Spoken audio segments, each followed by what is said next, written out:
আসসালামু আলাইকুম বন্ধুরা, আজকে আপনাদের জন্য খুবই গুরুত্বপূর্ণ একটি ভিডিও নিয়ে হাজির হলাম।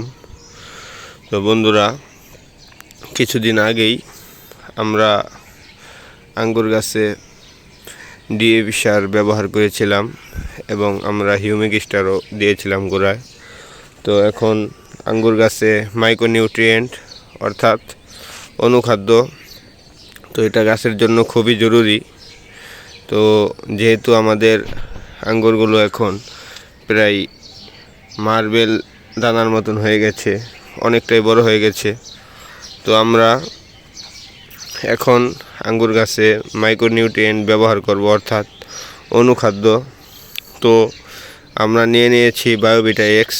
তো এটা সম্পূর্ণ একটি প্রাকৃতিক উপাদান, অর্থাৎ সামুদ্রিক শৈবাল দিয়ে তৈরি, যেটা কিনা সামুদ্রিক তলদেশে থাকে।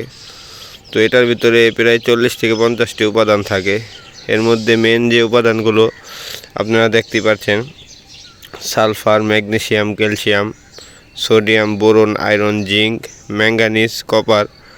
তো প্রত্যেকটি অনুখাদ্য এখানে উপস্থিত রয়েছে। এছাড়া অনেক ধরনের উপাদান এখানে রয়েছে।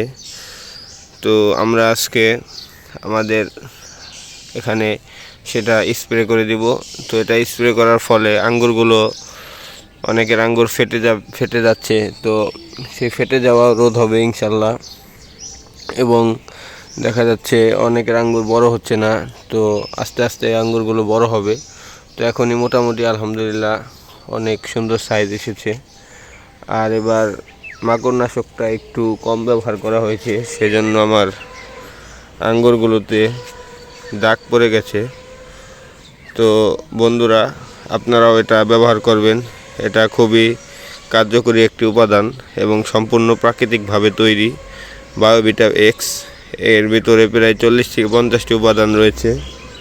তো আপনারা মাইক্রোনিউট্রিয়েন্ট এটা ব্যবহার করতে পারেন, অথবা আপনার আরও এসিআই কোম্পানির ফার্টিমিক্স, তারপর মবোমিন, এরকমভাবে যে কোনো মাইক্রোনিউট্রিয়েন্ট অর্থাৎ ক্যালসিয়াম, বোরন, জিঙ্ক, কপার এগুলো সমৃদ্ধ যে খাবারগুলো আছে, তো আপনারা এই সময় স্প্রে করে দিবেন।